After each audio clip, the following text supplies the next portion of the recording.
Hey, and we are live. Welcome back to JimStrangeTv, everybody. I'm back with Jason Garlock, as always. Hello. And returning is Megiddo Iscariot. And tonight's movie was his recommendation. And it is Demolition Man. Big fan. All right. Yeah, no doubt. Can I show off my prop? Yeah, let's see the prop, man. Please do. Okay. All I got is the old Snapcase Demolition Man DVD with no extras. Oh, as soon man. as there's a Criterion version, I'll buy it. But I've got it. I've got it down over here.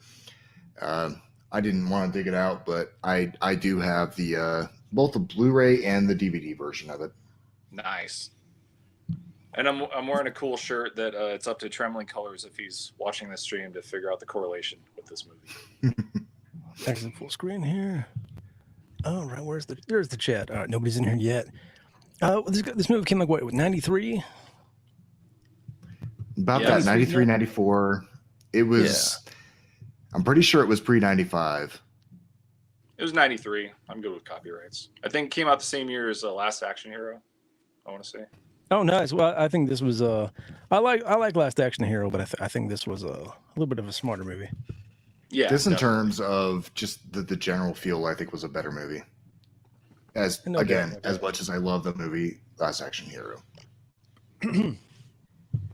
So the movie starts out, and it is L.A. 1996. Check my screen here. Talk about time. Oh, hey, that ain't it. 1 second, guys. Okay. We got to work through the bugs. Was that a lefty meme? I want to see what that was. No, that was the script for the show. I was actually running a little bit late. I watched the movie I finished it like 20 minutes ago, but I was able to get the thing done. Honestly, we tried watching it. I got about halfway through. I think we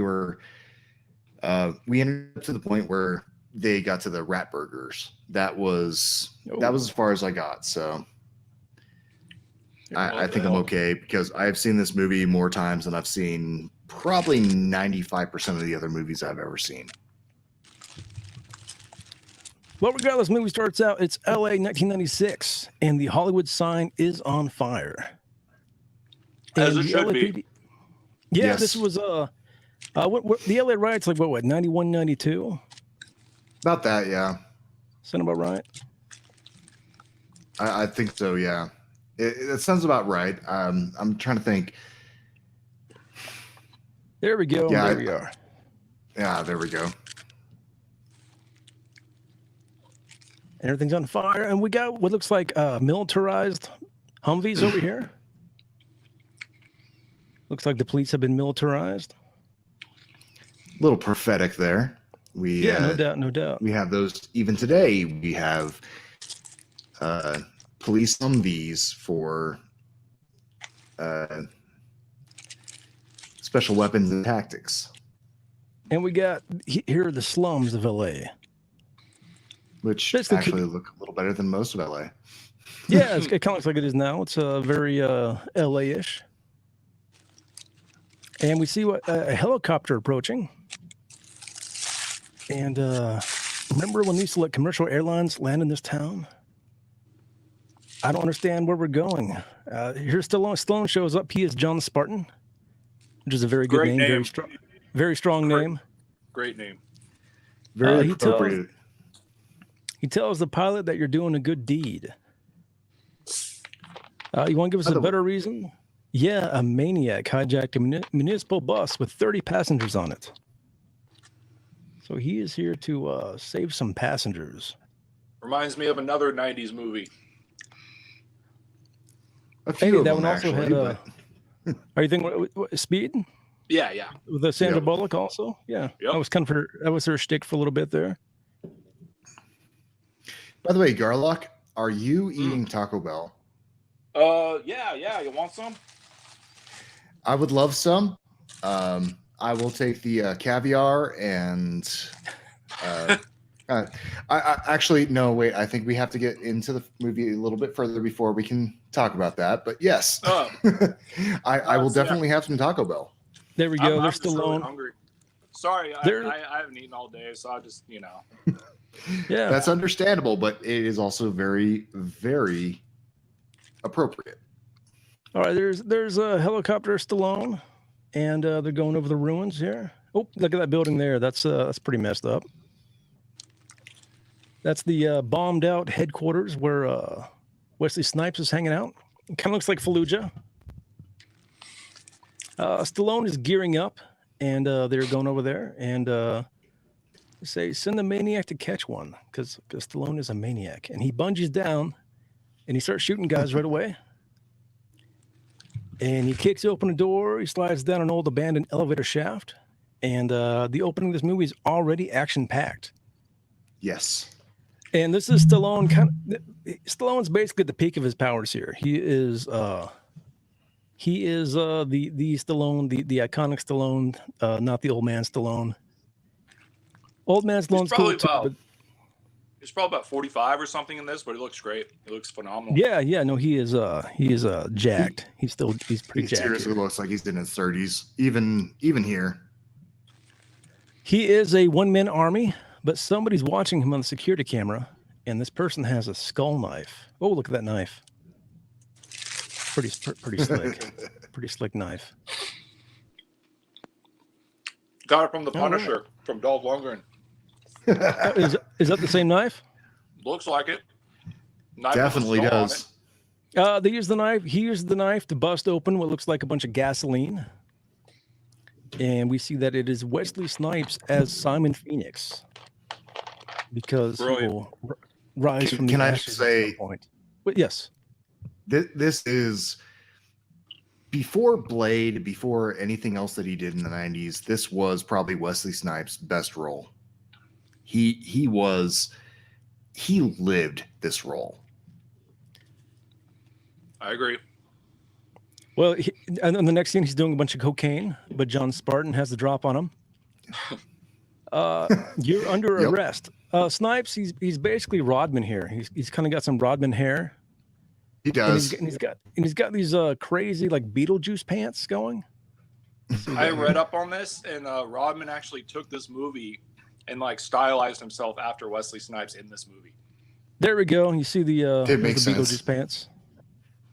Yep. Looks pretty good there. All right.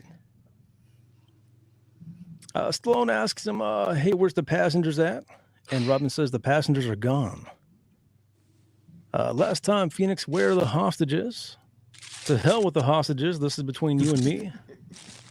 What you got, soldier boy? Do something. It's kind of interesting. He is dressed kind of like a soldier, even though he's just a cop. He's kind of got this green beret thing going on. But we've got the very forward-thinking ideal of the Humvees, and then we've got John Spartan dressed in basically special ops. He's not even soldier dressed; he's dressed like special ops. So, I think it's a pretty good sign of things to come. Yeah, he's an operator. He's an operator. The black beret is kind of like a ranger beret. Yeah. Yeah, no doubt, no doubt. Snipes has got a torch next to the gasoline, and he's going to blow them both up. And then Stallone just now notices the gasoline gushing out of the barrel. And you think that he would have smelled that coming in, but I guess not. Snipes says, "Is it cold in here, or is it just me?" Snipes drops a cigarette. Flames engulf them both, and Stallone drops his gun.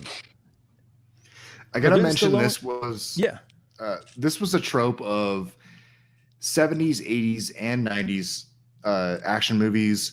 The idea of somebody dropping a cigarette into gasoline to light the fire. Mythbusters actually disproved the possibility of this. It was shown that you drop a cigarette into gasoline, it's just going to extinguish the cigarette. We still don't want you to smoke at gas stations. Oh, yeah. And I think a lot of that has to do with just the amount of gasoline vapors that you have at a gas station. But if you have a thin layer of gasoline on the floor and you drop a cigarette onto it, it's not going to produce enough of a vapor to actually light up. It's still a really cool action movie sequence, though.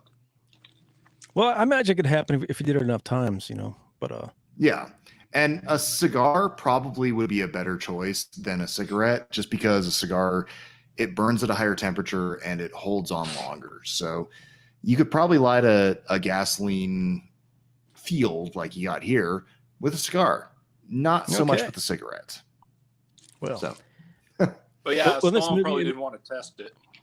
It works in this probably. movie, and Stallone does a diving Luthez press on Wesley Snipes afterwards. Yes, and they're having a fight. They're duking it out. The LAPD are showing up in force. Stallone asks, "Where are the hostages?"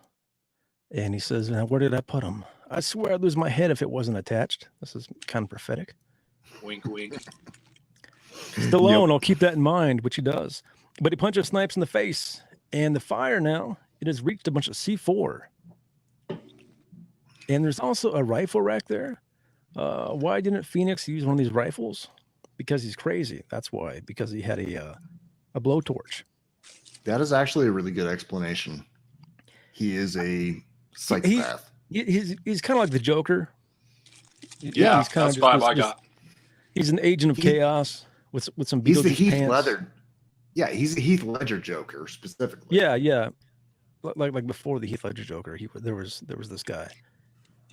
Stallone has Rodman on his shoulders, like in a fireman's carry, and he is carrying him out of the building.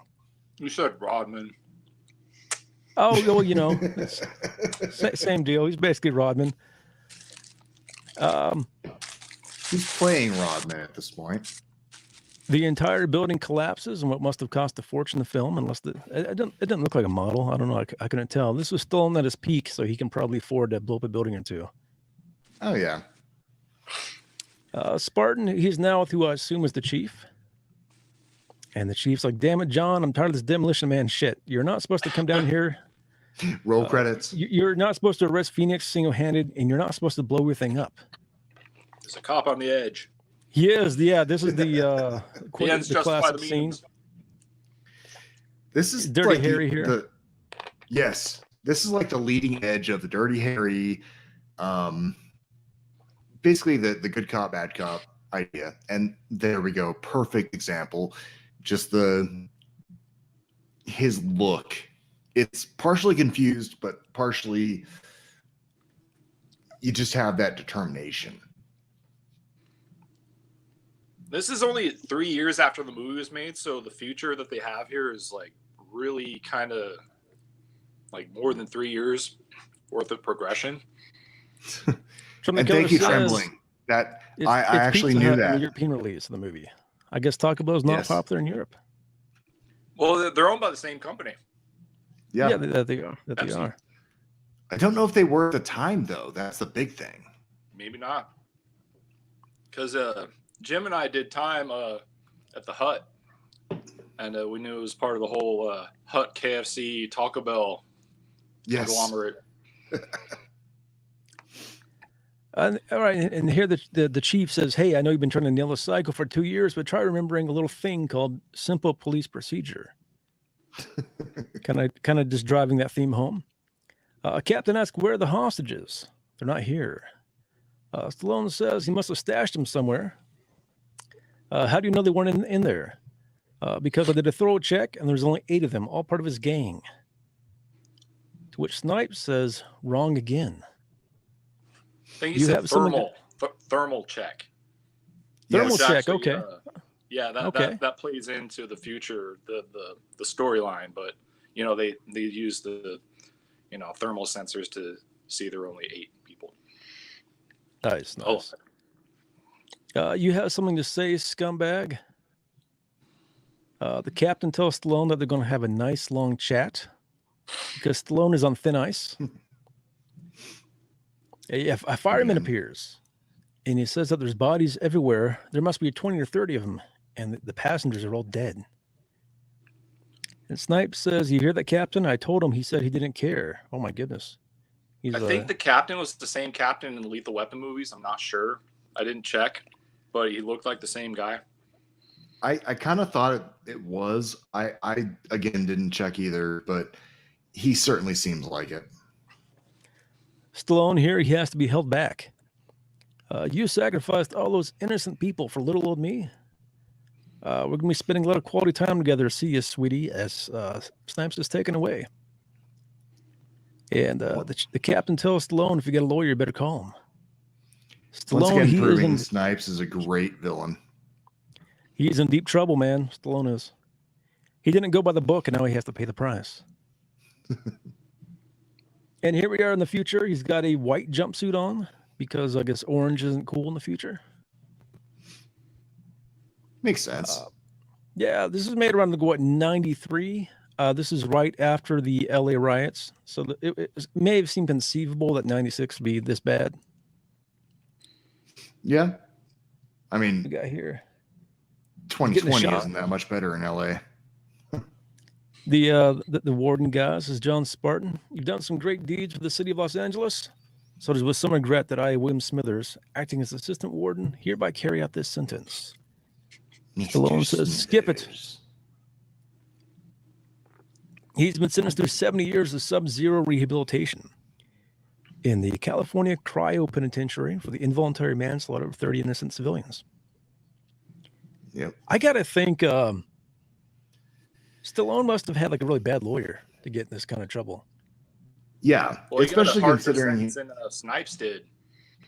What's that? He had a harsher sentence than Simon Phoenix did. He did. Stallone wasn't even up for parole, and Phoenix was eventually up for parole. No doubt. Stallone says, skip it. You'll be in cryostasis for the duration of your sentence, during which your behavior will be altered via synoptic suggestion. Very dystopian. And a little bit of a forewarning for those who watched through the whole movie. And boom, Stallone is frozen. He's an ice cube.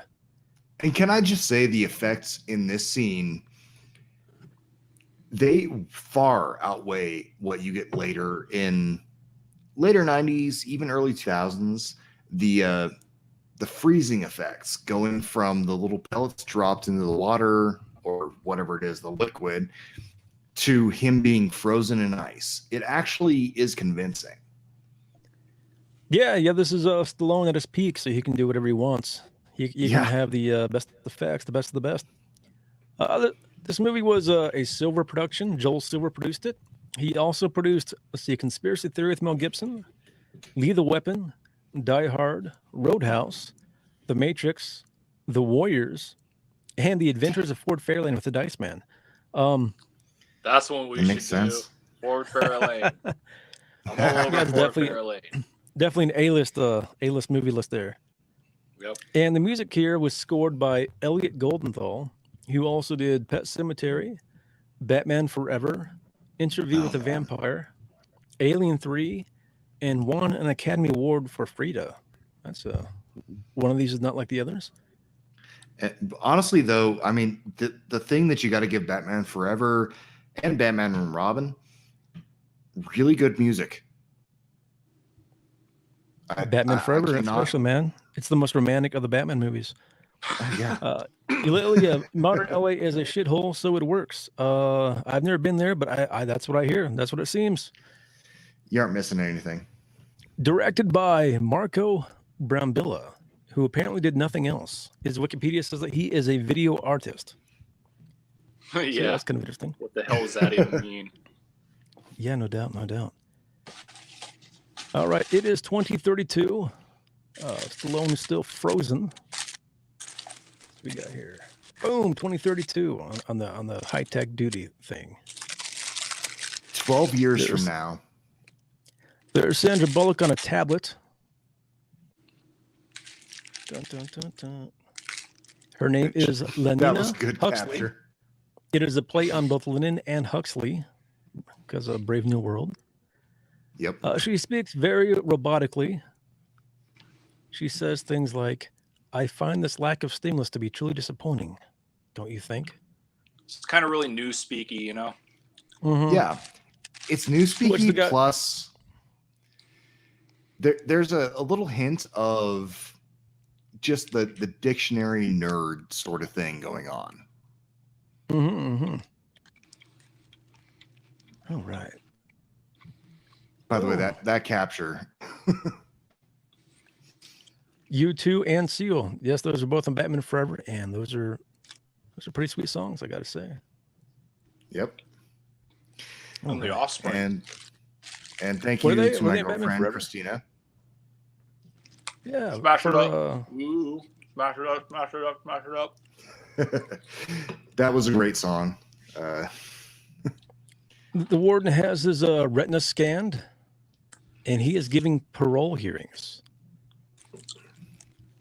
And self-driving is engaged.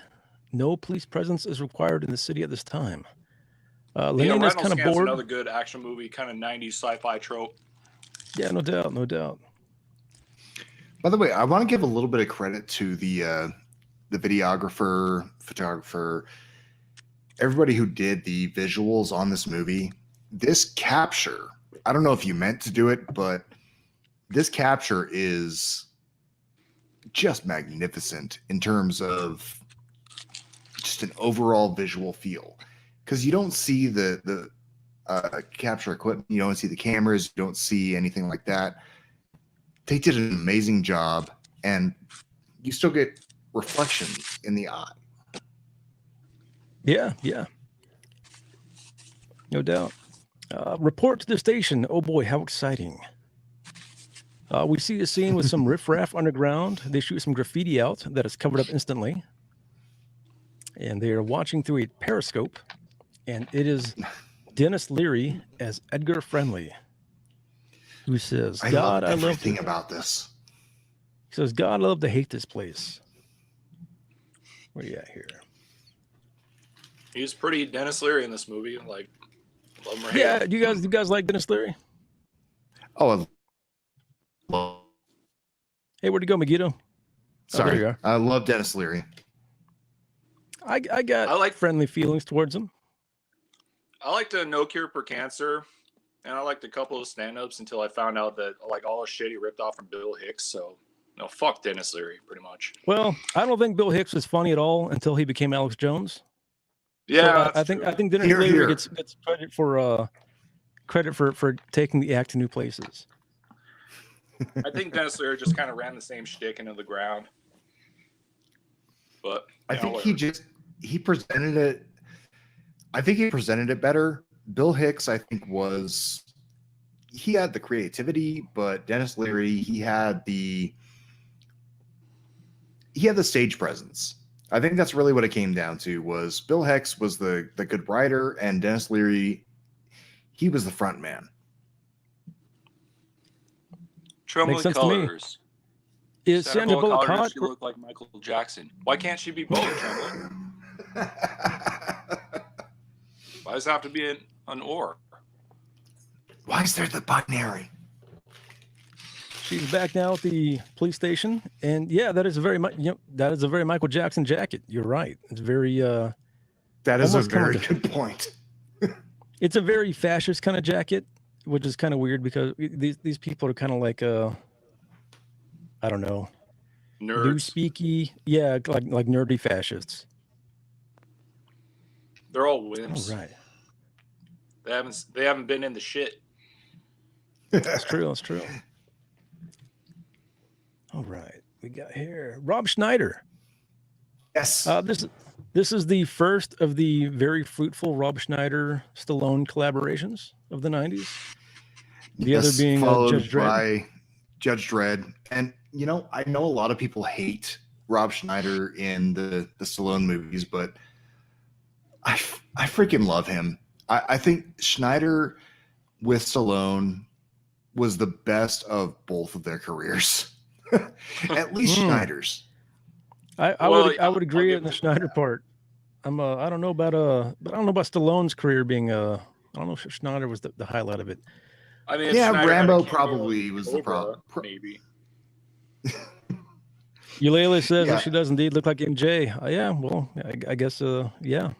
Yeah, she does the nose especially. We Damn, got man, some yeah. confirmation there. She's got the same hair too, on the same hair and nose as Michael Jackson. That's crazy. Yeah, that unfortunately is true.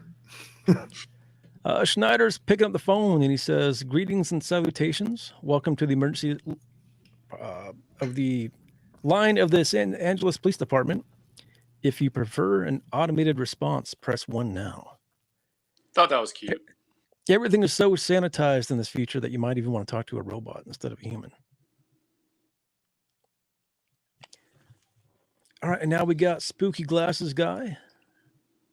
We got a picture here. Dun, dun, dun, dun. Oh man. Yeah, there's Yes. Spooky Glasses Guy. Yeah, just ignore all this crap over here. And he says that there was some scandalous graffiti and a defacement of public buildings. Which was such a big deal, despite the fact that they were able to clean it up within less than a second. Yeah. Microsecond. And then we have you brought up the next frame, which I love. They bring up the Lethal Weapon poster. Yeah, well, it is a silver production, and he produced those too. Yeah, she's got a fascination with the 20th century that Glasses Guy says is vulgar, and he says that he was listening to her phone call, and and it was disheartening and distressing because she longs for chaos and disharmony. As do we all.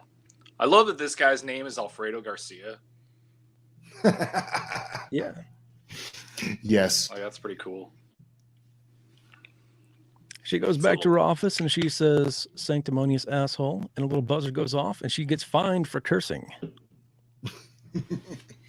And this guy here, Slickback Guy, Alfredo Garcia, says that was tense.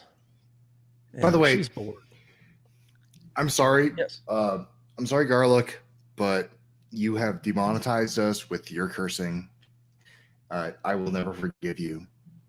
Darn. I don't know if like monetized 10 minutes ago. This calls for more Taco Bell. Yes, share the Taco Bell. We will get monetized again. We can throw up the. She's also got a Red Hot Chili Peppers poster. I guess that's supposed to be like super edgy in the future. That was just 20th century garbage, you know. And he says, "I just cannot get over the reality of this office, Linnean and Huxley. You're still addicted to the 20th century, high from its harshness, buzzed from its brutality." He sets off this goofy Jack-in-the-Box prank thing. And holy smokes, is there anything in this office that doesn't violate Contraband Ordinance 22? Only you, Alfredo Garcia. Don't you ever want something to happen?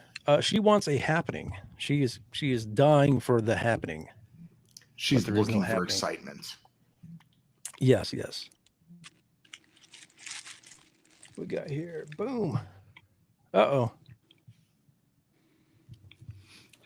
So Snipes is at his parole hearing. And 29 years ago, the parole system, as you know, it was rendered obsolete. Snipes is repeating everything he says in Spanish because he knows Spanish now for some reason. Just the one of the many things that he has learned for no reason. Oh, do you have anything? Reveal later. Do you have anything fresh to say in your behalf? Yeah, I do. And I believe he says teddy bear. And as he says that, his chair opens up and he beats everybody up. He even kills a guy. And he says, "How do you know the password to the cuffs?" Says, "I wish I knew." Says, "Warden, let's get this over quickly." He cuts out the guy's eye to escape. And yeah, Snipes is pretty cool in this. He's pretty oh, look here. The police are panicking. They see that a 187 is underway. What is a 187? They have to look it up. Which is hilarious because 187 in modern California, even when I was growing up, was murder. Well, isn't it particularly the killing of a cop? Not necessarily. Yes, Okay. we've got the 187 on a MF and cop, but 187 actually in Los Angeles County was simply murder, especially Okay. at this point. That's funny. These goofballs forgot all about it. There is a murder, death, kill. A last recorded offense. It was in 2010. Things have been civilized here for a little while. Vital signs are failing. Imminent death. They watch him die, and Rob Schneider pukes. I want to mention Glasses guy something. is shocked. What's that? I just want to mention something. Murder, Death, Kill, MDK, Yeah. was actually a acronym used for a video game released either about the same time or very shortly after this movie. Red Hot Chili Peppers' later career resembles that of G.G. Allen. Only a few more years now, but they take an insane U-turn. I don't want to That see could be that. in this universe. That's very really possible. do not want to see that. No doubt. They do a social distance high five here between the nerds because nobody touches in the future. It's like wax on, wax off. Yeah, yeah. It's cute. I'm all for not touching people. I love this shit, man. Oh, sorry, this stuff. Sorry. Yeah, no doubt, man. That's cool. Stop with the fucking curse words. Yeah, exactly. Exactly. I'm color commentary. What can I do? There's no cop there. His name is Zachary Lamb, and he knows all about Simon Phoenix.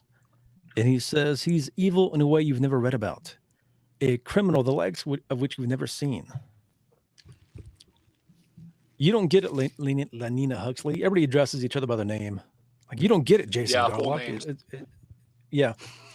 Phoenix isn't coded. He was chilled back in the 20th before they started low-jacking everybody. He declared The his fact own... that they know LoJack, which almost nobody does anymore right now. Yeah. He set up his own kingdom in South Central LA in a bad time. He was the worst. That's some nice exposition here from Zachary Lamb. Yep. Boom, here we go. Phoenix is on a rampage. It's a great outfit. It really is, yeah. Yes. I love his overalls. So this Like guy over satanic here, desk and his- he's talking to like this computer in the public square. It's kind of like a shrink to boost his self-esteem.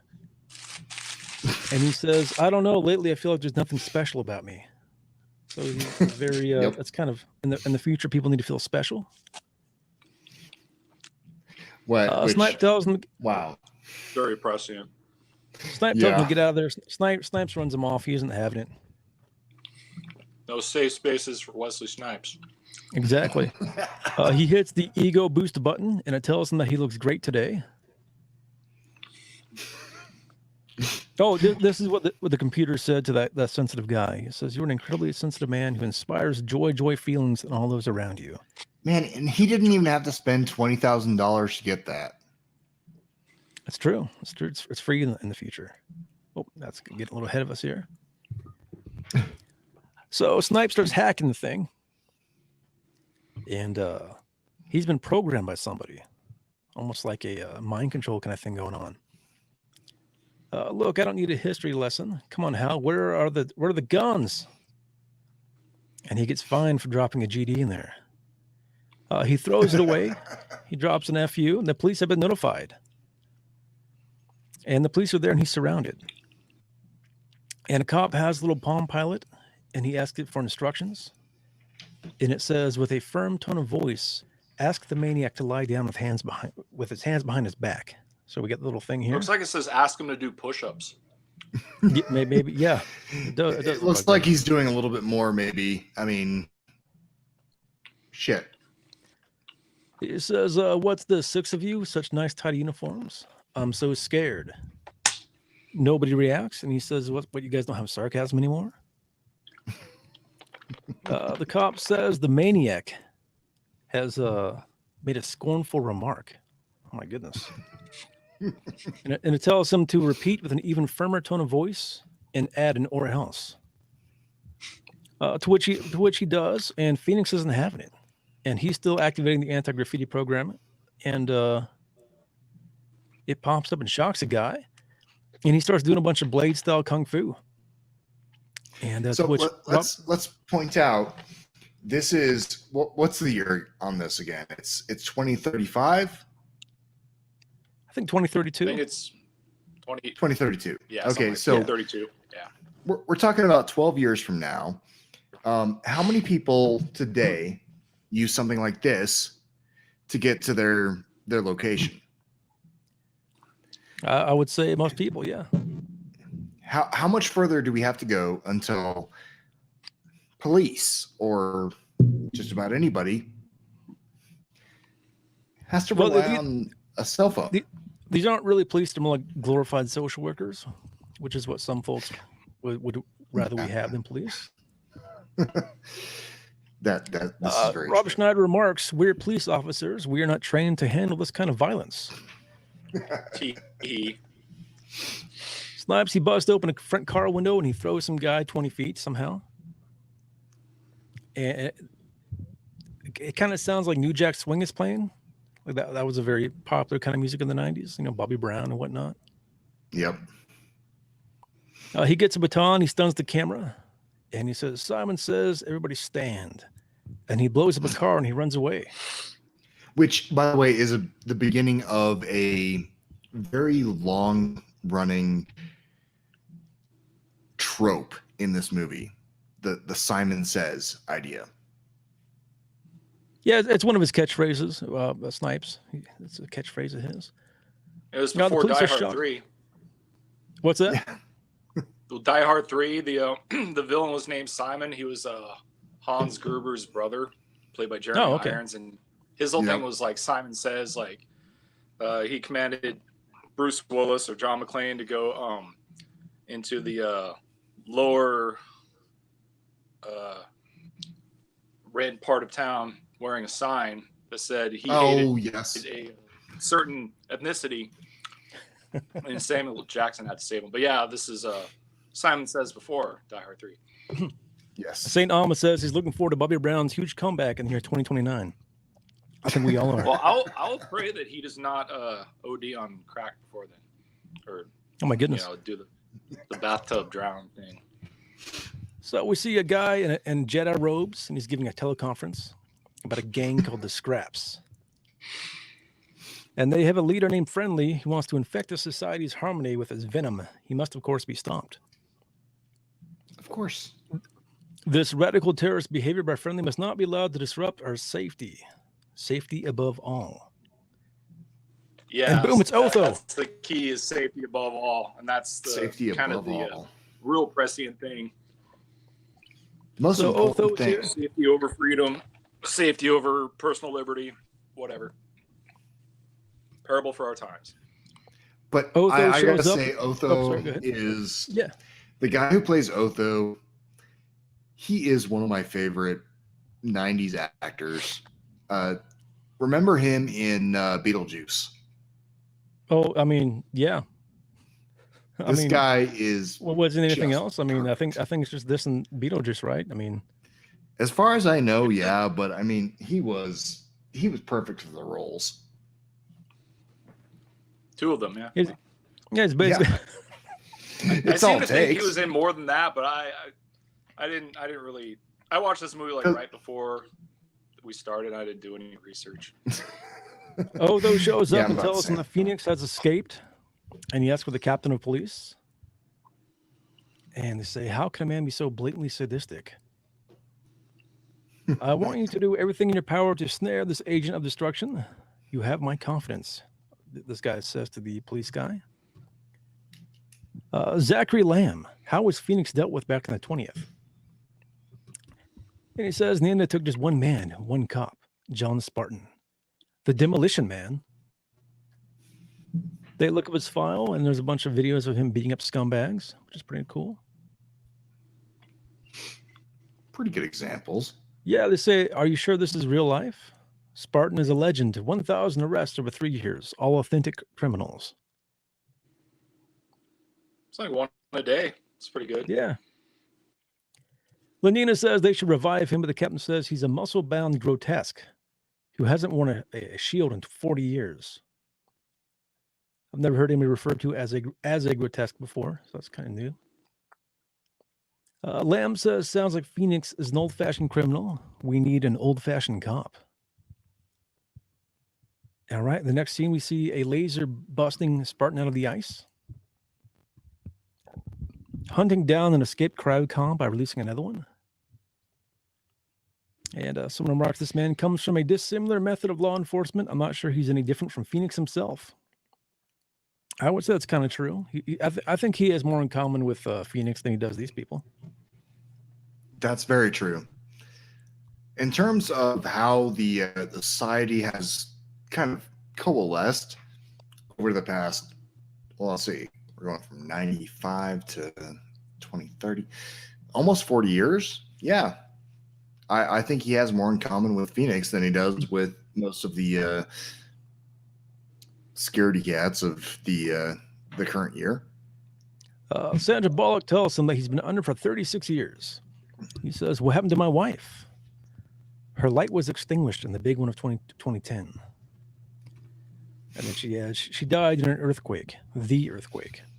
And this movie was kind of right after the LA earthquake. That was another early 90s LA thing, the riots and the earthquake.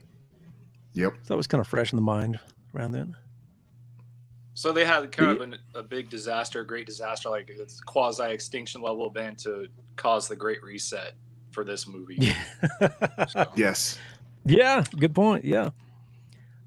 Glasses guy. Nothing, nothing like real life or anything like that. It's all just a coincidence. Yeah, of course. We're not. Yeah, we're just, not crazy. just totally coincidence. It didn't predict anything. Yeah. The police burst in. We didn't thaw you out for a family reunion. This guy's just being a dick for no reason. Like, Stallone's finding out his wife died, and the guy's like, who cares? All right. We have become a society of peace, loving, and understanding, and are not equipped to deal with this. And he explains that they are now a mega city. Mega city. Stallone asks for a Marlboro. That's familiar. He's told that they're now illegal. Alcohol, caffeine, contact sports, and meat are all illegal. My God, are they living in Hell, Utah? Stallone says, are you shitting me? And he gets fined. And the chief says, caveman, let's finish with all the Rip Van Winkle. Mr. Phoenix has risen from the ashes. Oh, okay, yeah. I knew that was coming. Yeah. Now, this guy, he's just here to be a dick. That's his only role in the movie. Yep. I think the guy's name was, he was named Simon Phoenix just so he could say Simon Says and so somebody could do the Rise from the Ashes pun. Like, that's the sole reason it was probably named that character. Good call, good call. Pretty much, yeah. All right, Stallone says last time he busted him, he got turned into an ice cube for his trouble, so he's not going to do it this time. But he is informed that the conditions of his parole are to catch this guy. And Lenina says that not too many people get a second chance, John Spartan, so you should take this deal. Which I think resonates later in the movie. Yeah, no doubt, no doubt. This is the problem. There's so much foreshadowing that if you haven't seen the movie, you don't get, but they lay this groundwork out. In the first 20 minutes of the movie, there's this long road that they lay out, and then it pays off. Every single mile pays off throughout the movie. That's true. That's true. One of the cops tells him that he formally conveys his physical presence. And Spartan kind of gives him like a bunch of like high five kind of deals, like they're longtime bros. And they say, "Hey, we're not used to physical contact greetings." And he says, "You're out of toilet paper." And they kind of joke about the 3 seashells. Schneider is amused that he doesn't know about how to use the shells. So I don't know, Garlock, do you know the theory behind the 3 seashells that has come out since then? No. So I don't know anything about them. So it's been about 10 years since the first time I saw this, but the 3 seashells are basically the theory is you've got 2 seashells and they are to be held like this. And then you do this and you do what you do there. And then the third one cleans things out. I Okay. won't go much more into detail than that, but that is the theory that I have heard. And I was they're all hoping they make like disposable, 2 or of 3 course. of these movies and then like not ever explain it in any of them. Yeah. Would have been hilarious. But yeah, there's never been an official explanation, but that's the plausible explanation that I've seen is the 2 that just kind of do what you need to do, and then the third one that gets the remainder. Okay, Zach Like, Lamb it's recognized great the because Spartan. it's just sorry. absurd, you know. The Yeah, whole thing's it's just kind of yeah.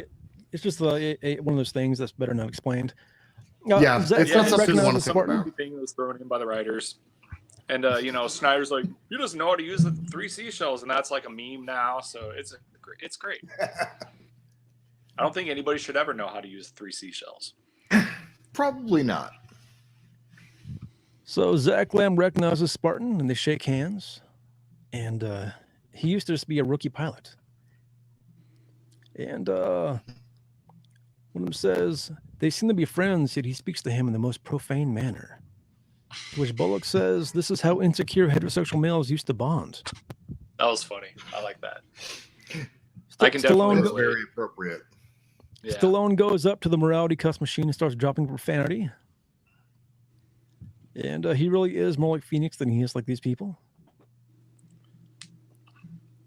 That's probably And my it's great. favorite scene in the movie, where he just cusses into the machine to get enough like citations to get shit tickets so he can wipe his ass like regular life. Yeah. Yes, the toilet paper tickets. Like While they're you were literally sleeping, shit tickets. So that's great. everyone was chipped while he was asleep. And there are sensors now all over the city so they can locate people. I'd say that's pretty prescient. Yeah. And the cop says, "I can't even I mean, we establish got to a wait another visual like couple years. But of what you police officers did before it was developed." Yeah. And he says that they work for a living, and this crap makes him want to puke. And they point out that he was chipped too while he was getting woken up. And his code is installed the second Completely he without thawed. his consent. Yeah, and he says, "Want you to shove a leash up my ass?" Indeed. Oh, and they to which he's called a meat eater as if it's a slur.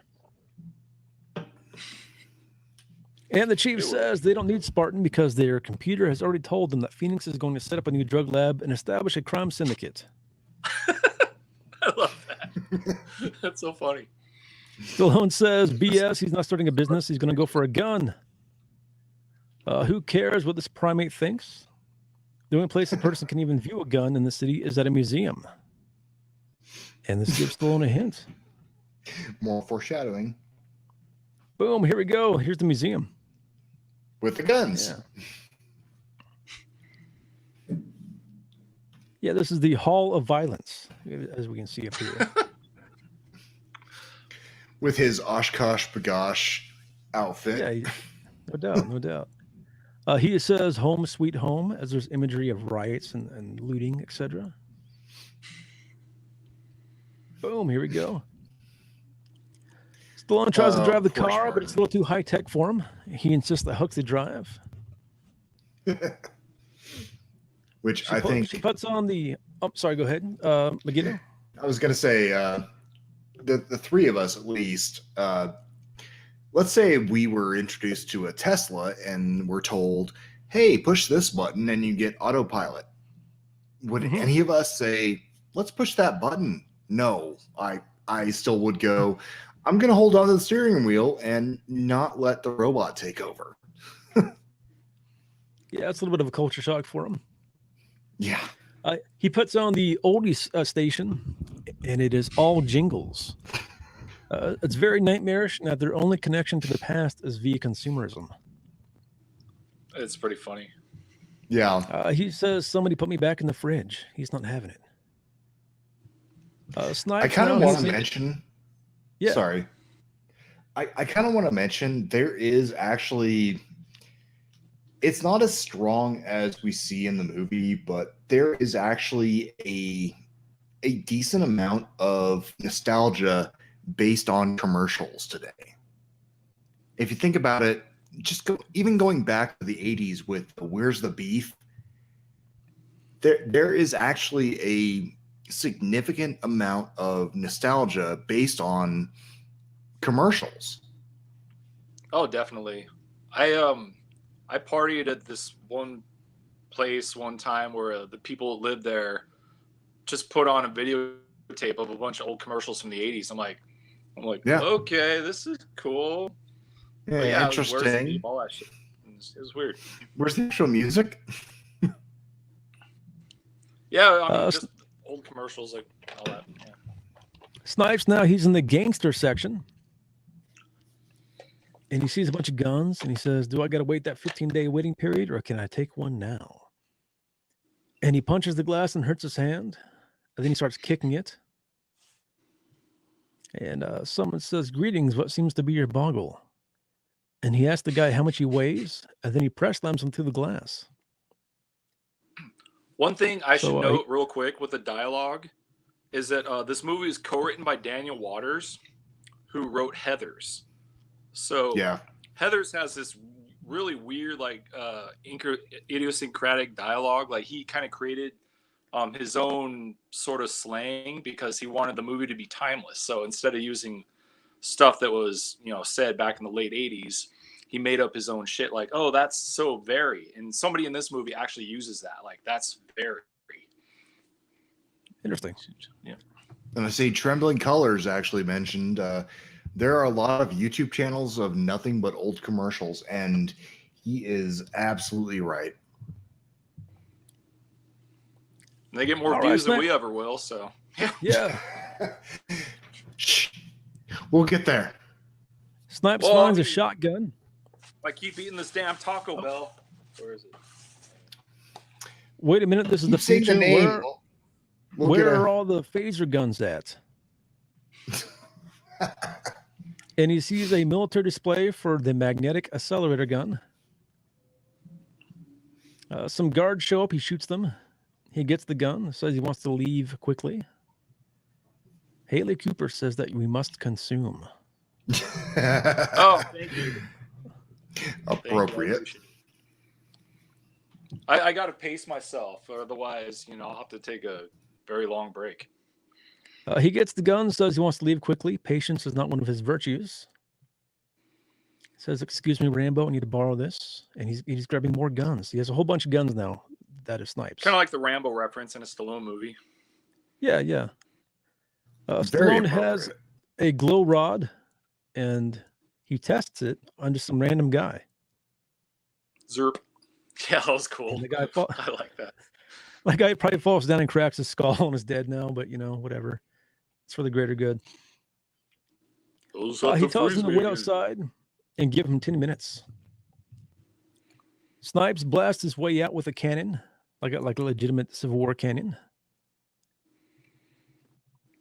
And he says, Spartan, John Spartan, hell, they'll let anybody into this century. What the hell are you doing here? Let anybody into the century, as though it's... I think that's one of the better lines of the movie. Yeah. Very fitting for a 90s movie. Wesley Snipes gets tons of good dialogue in this movie. They have a big gunfight. Snipes says that he's been dreaming about killing him for 40 years. Stallone says he's making it too easy for him. Stallone has a shotgun now. Phoenix is unloading on him, but Stallone shoots a light out of the ceiling. And Snipes crashes through to the bottom. And he lands on this car. By the way, is it not me, but the fact that he's been dreaming for 40 years and can recall that's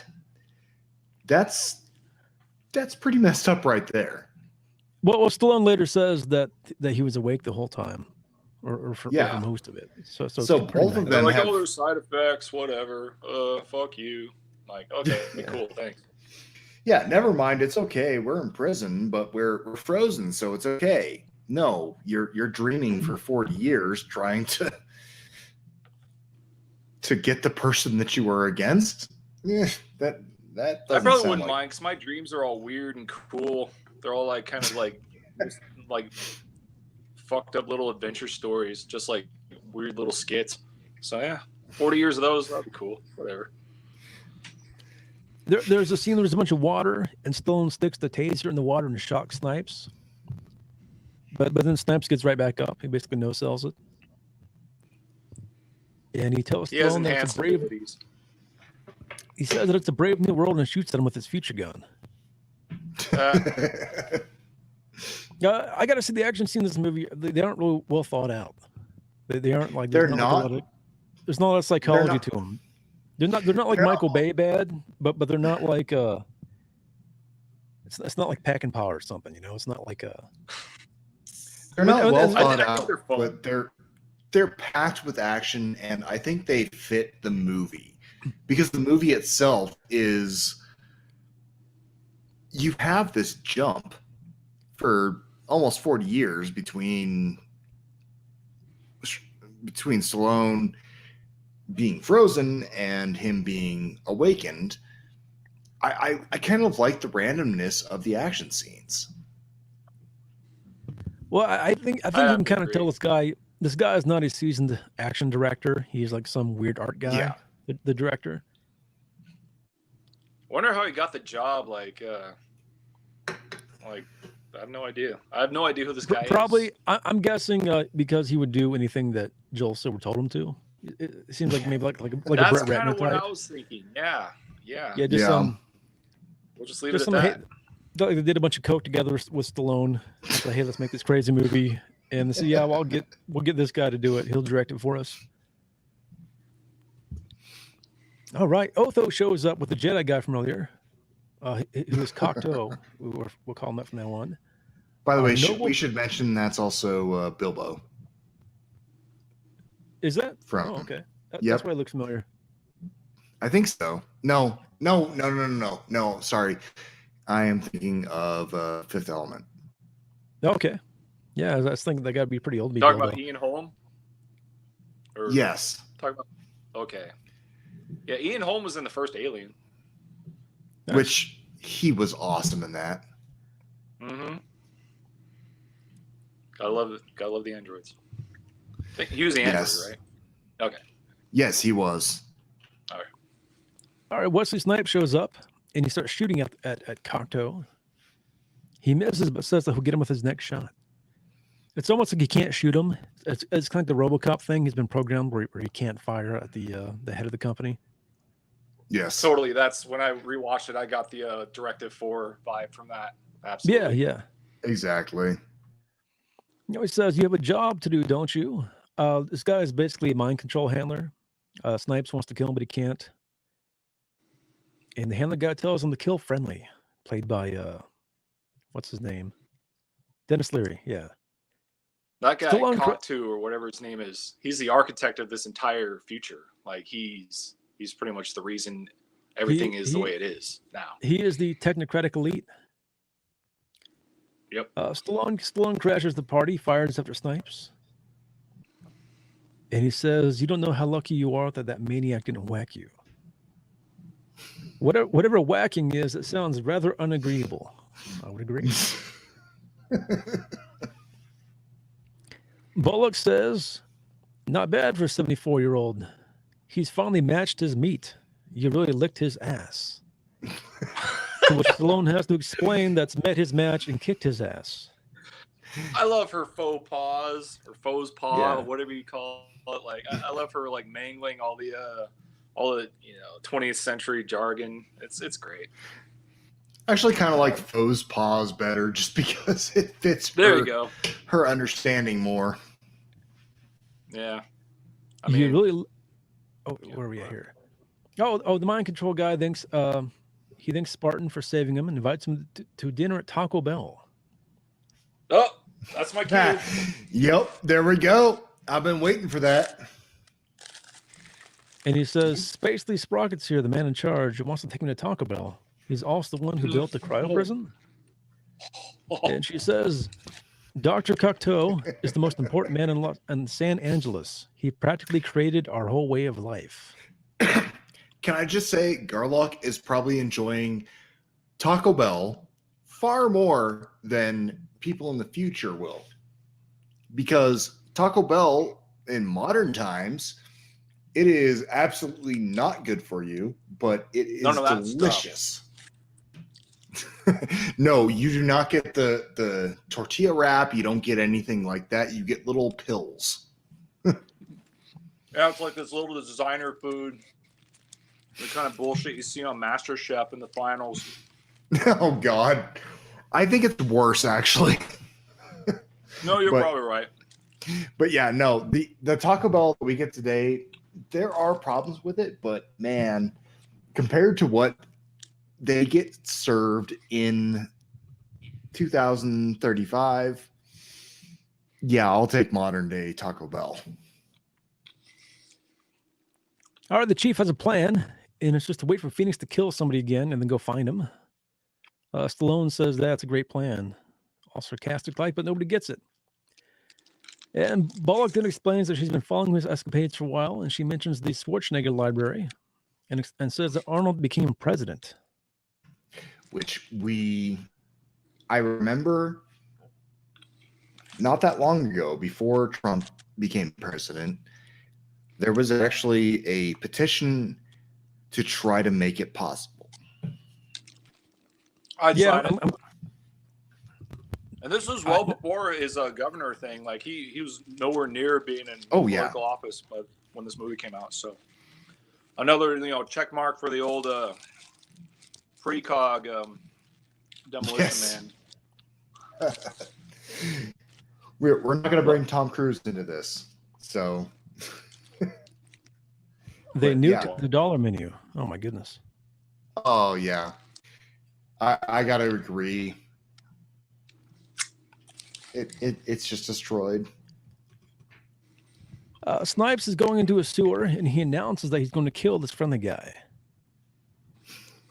We're back to Stallone now, and he thinks it's weird that he got invited to Taco Bell, but Lenina explains that they were the only franchise to survive the franchise wars. So now all restaurants are Taco Bell. Which, if you think about it, it's not that strange. Considering how many restaurants are under each of the main categories there. Taco Bell is under PepsiCo, which also owns KFC, and I think there's another major one they own. And then McDonald's owns a whole bunch of other restaurants, but there's maybe 3 or 4 major restaurant chain owners at this point. Since Pepsi's trash, I'm drinking Coke with my Taco Bell meal. By the way, I had a comment before. No, I am not drinking Pepsi. I do actually like Pepsi. I'm sorry, Garlock. I prefer Pepsi over Coke, but I am actually drinking. Oh, you do you, bro. I'm actually drinking Keystone Light. But yeah. I'll never pee on anybody over their own personal tastes. Okay, it really. My taste is in my ass, dude. I'd rather RC. They're at the Taco Bell, and there's a guy on a piano singing the Jolly Green Giant jingle. Otho is with a chick, and she remarks, "Here comes the Neanderthal." That is the insult du jour in this movie, Neanderthal or caveman. It just kind of gets thrown around constantly. Especially, I kind of wish one of the jingles was the 7-Up jingle, but it's Pepsi, so they couldn't do it. Otho introduces himself. Stallone asks for some salt. He finds out that it's banned.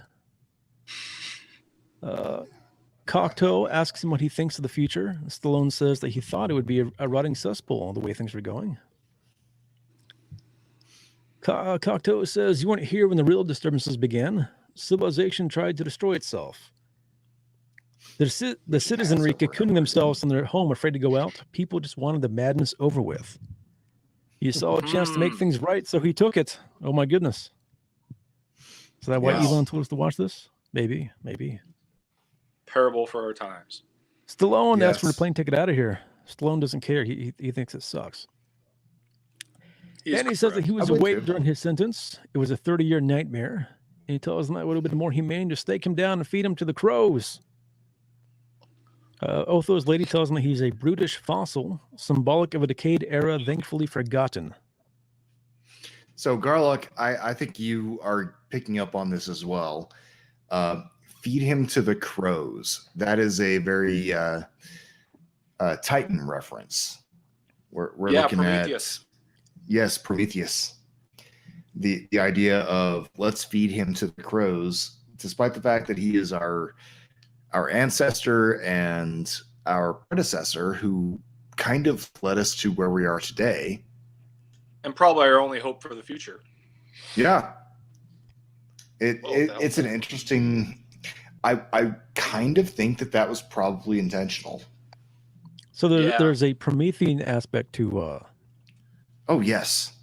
Well, what's interesting is the technocrat in this movie, in reality, that's more of the Promethean aspect in our lives. Yeah. So it's kind of weird that Stallone gets that label, but I think it kind of get the combination there. You've got the Promethean technocratic ideal versus the very libertarian ideal that you have from Mr. Happy. He's almost more like an anarchist kind of guy. He is. He really is. He is the epitome of the anarchist, anti-establishmentarian, libertarian ideal. Yeah.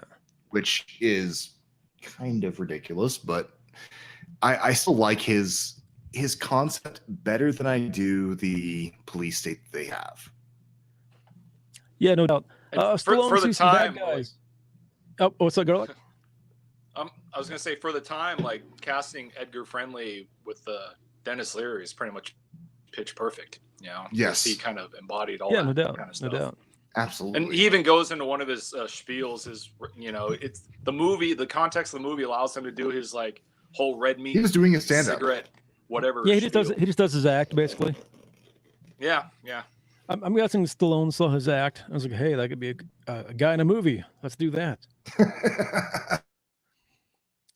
Speaking of which, a bomb goes off, and it is Dennis Leary and his gang, and they're trying to steal some food that's in a truck. Stallone starts beating the gang guys up. He tells the guy he's going to regret this the rest of his life. Both seconds of it. I thought that was a nice line. Leary sends his thugs after Stallone. Like action movie. He drops a big tarp on them and escapes. Leary says, "What an effing hero." He asked Cocteau who those guys were. They're called scraps, outcasts to live below us in sewers and tunnels. Otho says there's plans to get rid of them. So, yeah, it's very prescient. The people who don't fit in have to live in the ground, and there's a plan to get rid of them. That's spooky. Spooky. Stallone points out that hurting people who just want food is not a good thing. He says that he's sorry for yelling at Bullock.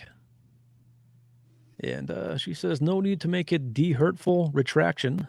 I've just assimilated too much contraband. So we're getting more and more into the newspeak idea. She says that she fleshed him out as some blow up the bad guy with a happy grin He-Man type. But she now realizes that he's more of a moody, troubled past gunslinger who'll only draw when he must. Just whipping out those cliches. It's great. And he says, hey, I just do my job.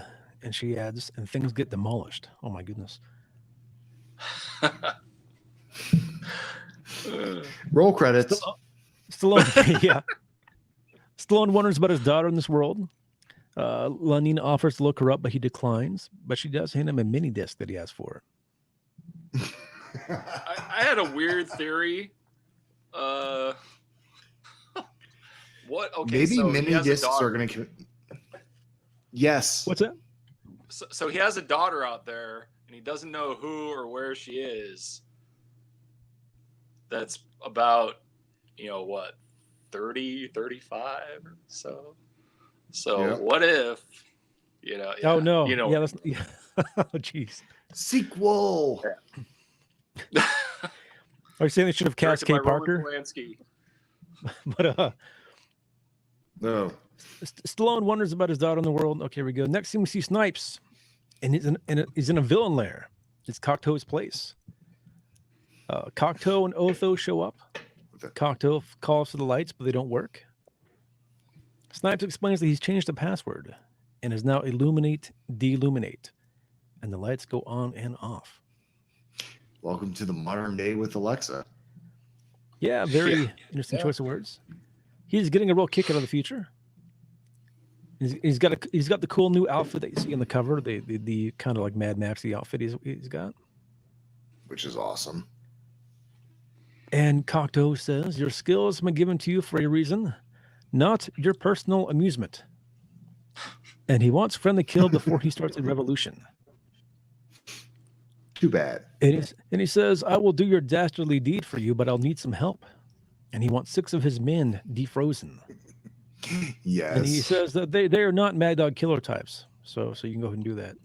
So it should be noted among Simon Phoenix's skills that were uploaded to him, like in the Matrix or something, like martial arts, super strength, computer hacking.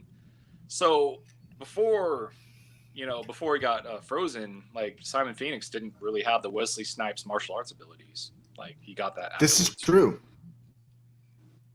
Yeah, he gained the those ability through. to cross people. So he was a bad guy who escaped capture without martial arts. Yeah, or any of that super strength or any of that cool shit. Yeah. Wasn't this the plot of the second new Star Trek movie, where Khan is a super soldier who's unfrozen, and then wants to unfreeze his crew?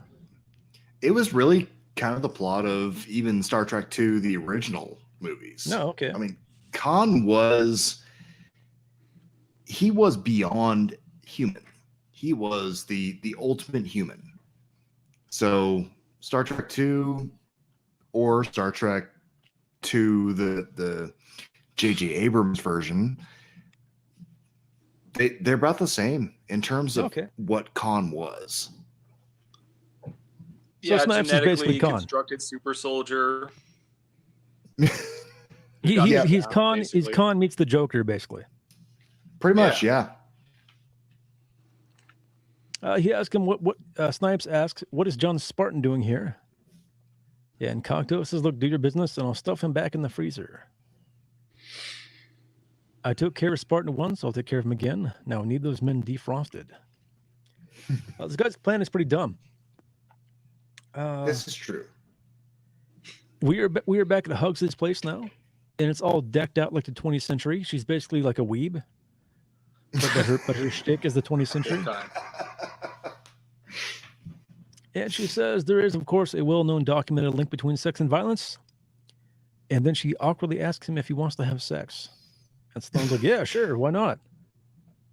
I want to point out it was especially awkward because of the way she asked him.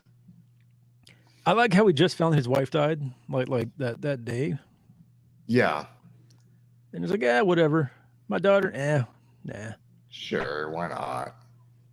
All he knows there's nothing he can do about it, so he might as well just try and do what he can in this new, brave new world. He's got to keep his life small, man. He focuses on what's right in front of him. That's his whole thing.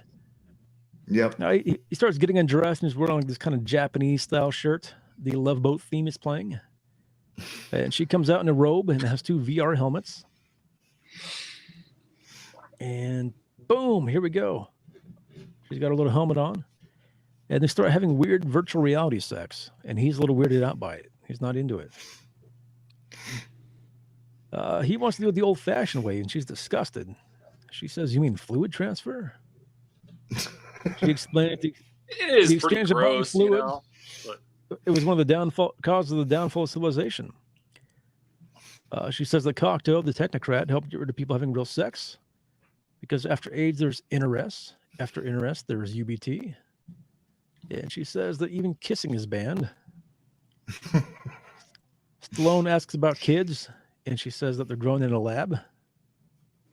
Stallone goes in to kiss her, and she says, "You are a savage creature, Mr. Spartan, and I ask you to leave my domicile now."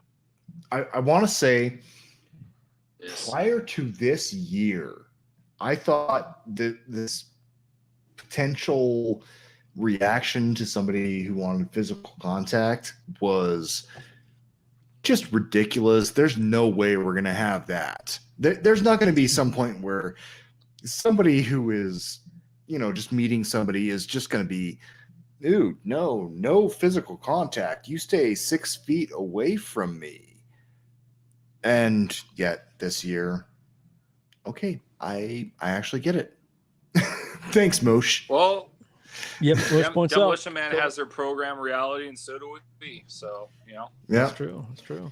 But I think this year has kind of proven maybe the advancement that we get in Demolition Man is not that strange. It's not that impossible because we're 80% there.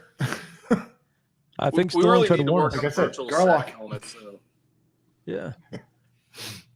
He goes back to his pad and he has the disc with him, and he watches it and it shows Otho and Cocteau talking to one another, and he realizes that they're in cahoots.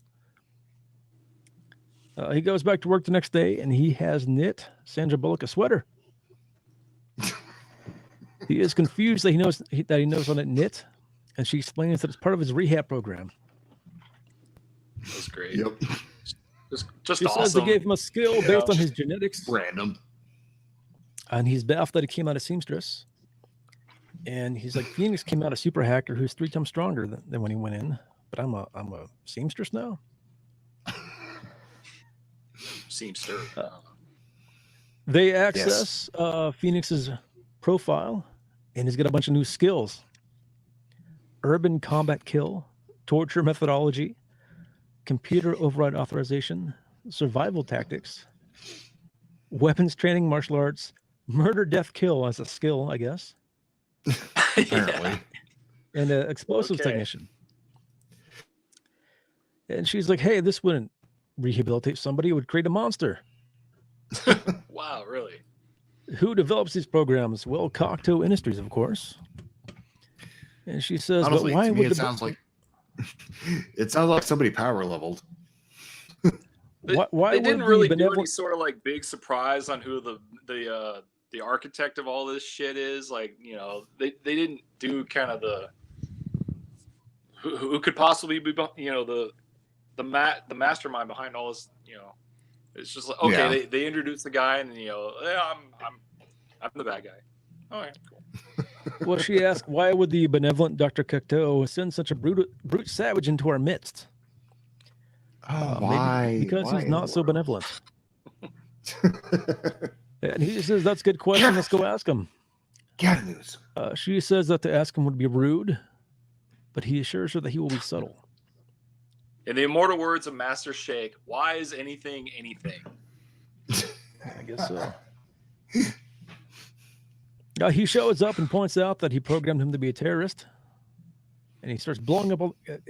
Cocteau shows up like on a computer screen kind of deal, like Dr. Oz sort of thing. Not that, he sees- Dr. Owls. He starts shooting the computer screens, and he sees Otho looking off camera somewhere. And the next scene, boom! He's got a gun to Cocteau's head. Which I should mention that is a Beretta 92. Nice.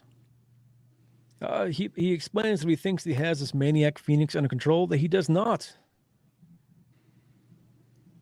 It's kind of a parable about certain elites encouraging crime figures to do the dirty work for them, and then maybe getting beheaded down the line, like a Robespierre kind of type or something. Monsters they unleash. Sorry, man. I got such a cough here. Yeah. I keep mentioning. It's so hard not to say those words when I'm coughing. Is there something specific you intend to do with that archaic device, referring to the gun? And tells him to enjoy his moment of prehistoric bravado because he's going to have Lanina return him to cryostasis. He then shoots the filter, the curse fine thing on the wall, and Otho falls over. I kind of thought Otho died here for some reason, but I guess he just fainted.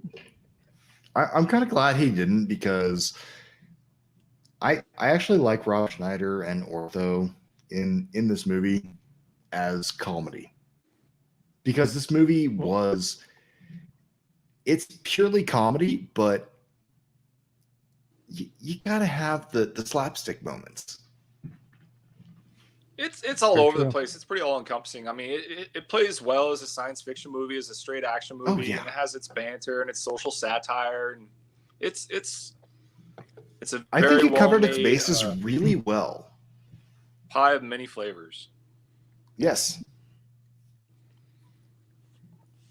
All right, they leave now. Stallone is going to the sewer. He's going to find Phoenix and put him in the Hurt Locker. Huxley Seemed says, kinda let's go random. blow this guy. Yeah. He says, away, blow this guy away. Huxley is grossed out. God. It is not very clean in the sewer. And there's a city down here, and it's dystopic. Stallone Which wants reminds a me burger of the and a Super beer. Mario Brothers movie. Yeah, I can see that. The kind of the 90s underground, dirty kind of thing going. Yeah. I love this scene. Stallone gets himself a beer and a rat burger.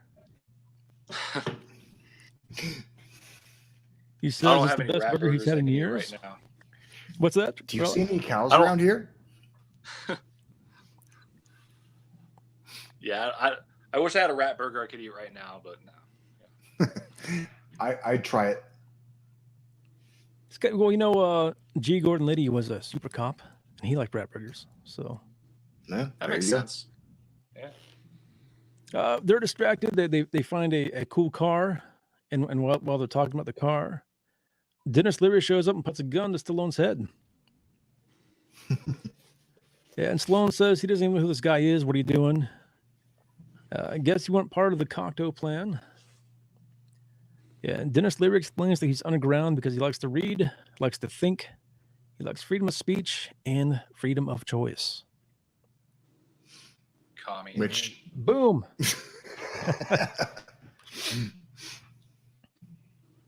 this is why when we finally meet him, this is why this is one of my favorite movies. I still kind of tend toward some more ideals that aren't quite the super libertarian, but this is why I love this movie. As soon as we get Dennis Leary as the secondary protagonist, I love it. Oh yes, Trembling Colors, I agree. Maybe it's not so bad. I'm sure he's hungry, you know. He wanted to eat some real meat, and yeah, rat tastes okay, whatever. Yeah, why not? Leary says that he has seen the future and that it's a 47-year-old virgin sitting around in his beige pajamas, drinking a banana broccoli shake while singing I'm an Oscar Mayer wiener. So Dennis Leary is not very keen on the future. It's a good line. No. Yeah. Yeah. And he points to the down here, you have more freedom, but you might starve. Stallone asks him, why don't you lead the people out of here? And he's like, I'm not a leader. But he just wants to bury Cocteau up to his neck and shit and let him sing happy, happy thoughts forever. Perfect. All right. Got here.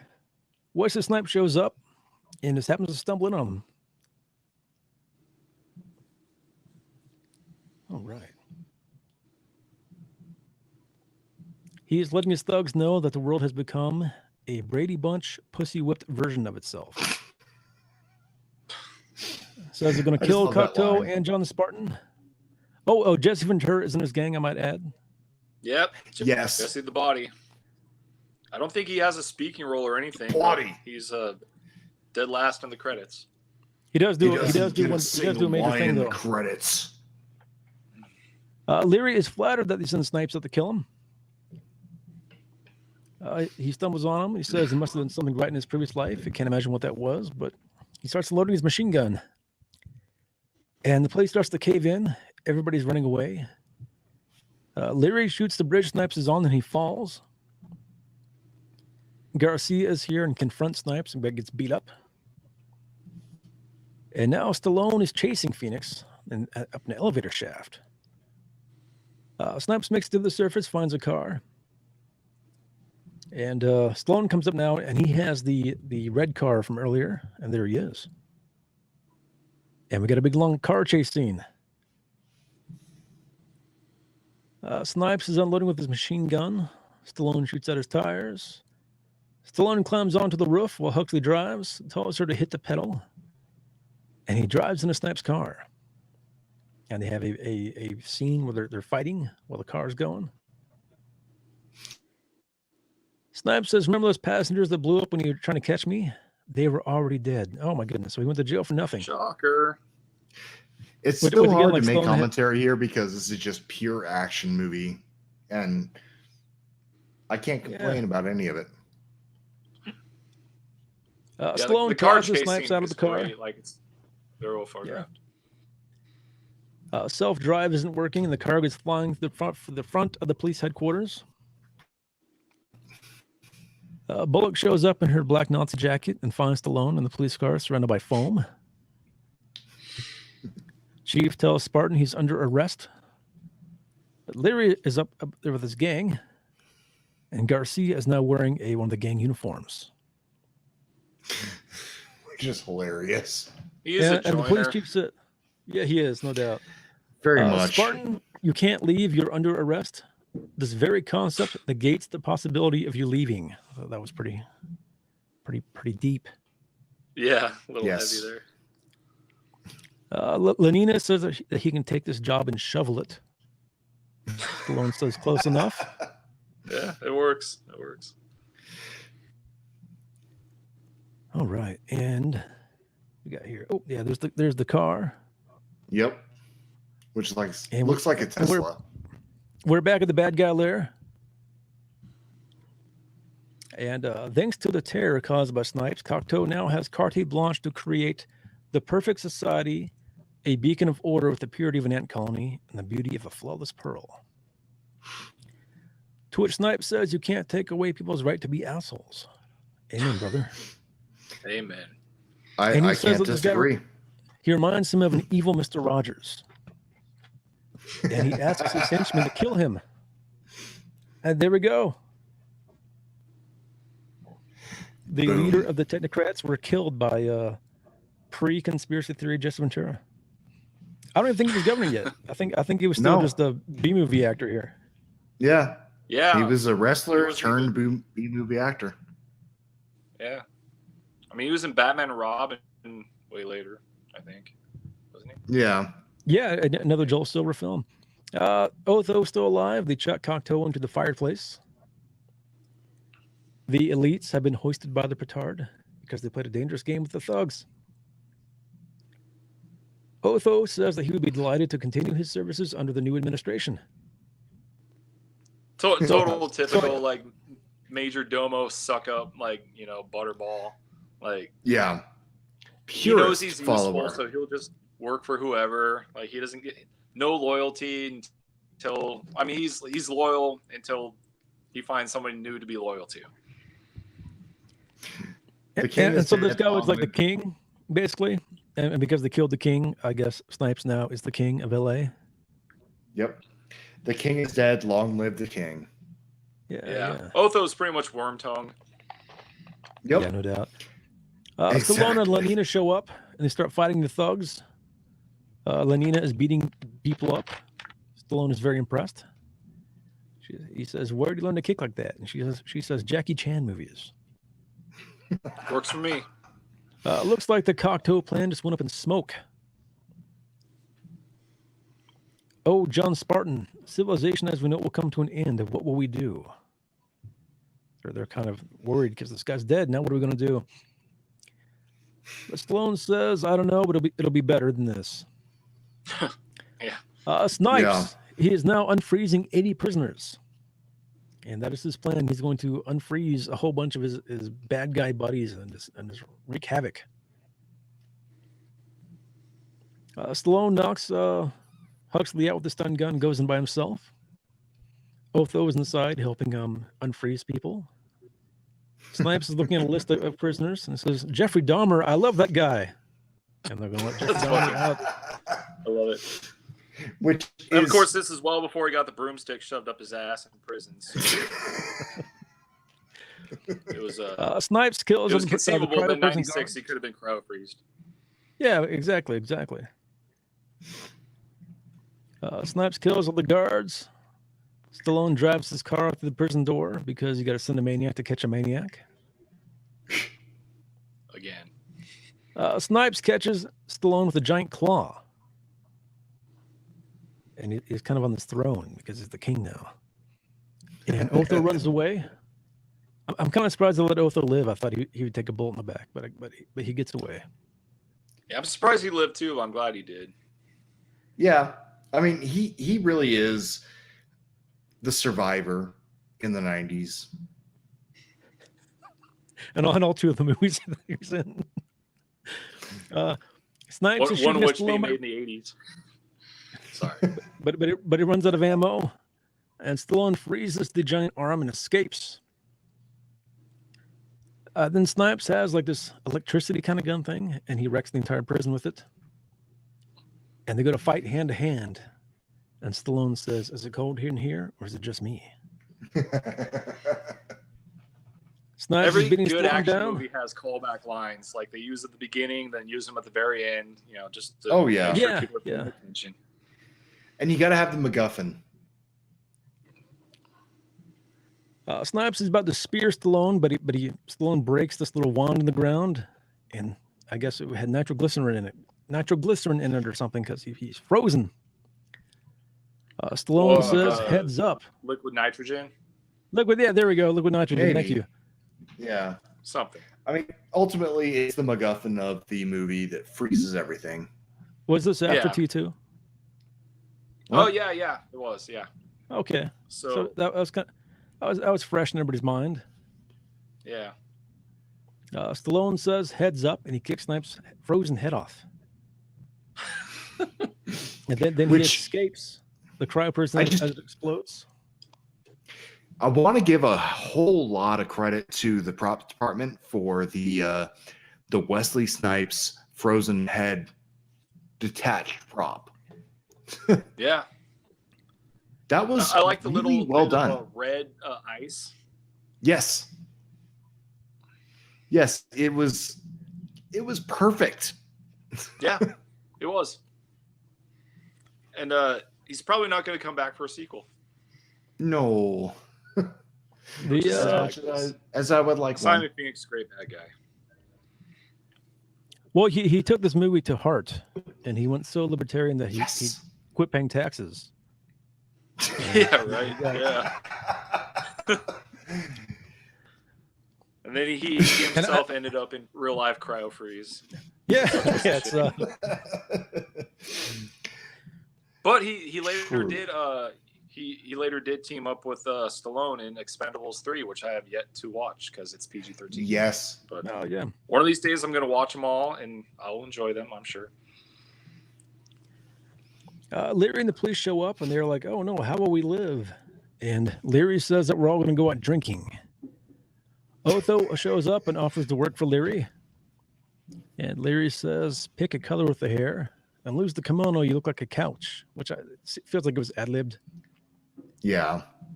Yeah, it was a little. I think it really was. Stallone kisses Lenina, and she says, "Oh my, are all fluid transfers activities like this?" And he says, "Better. I think I'm gonna like the feature." What? Maybe he'll show her his first movie, Party at Kitty and Studs.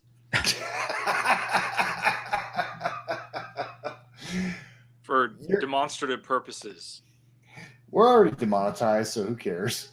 Yeah, and that's it. And then the theme song by Sting, Demolition Man, plays. Which is amazing. Yes. Yeah, And you great did a hell of song. a cover, Jim. You did a hell of a Oh, cover. thanks, man. Yeah. I did. I went above gotta and beyond, agree. man. That was Thanks, guys. incredible. Shucks. I don't know if it's incredible, but thank you. But yeah, Demolition Man, that was pretty relevant to our modern situation.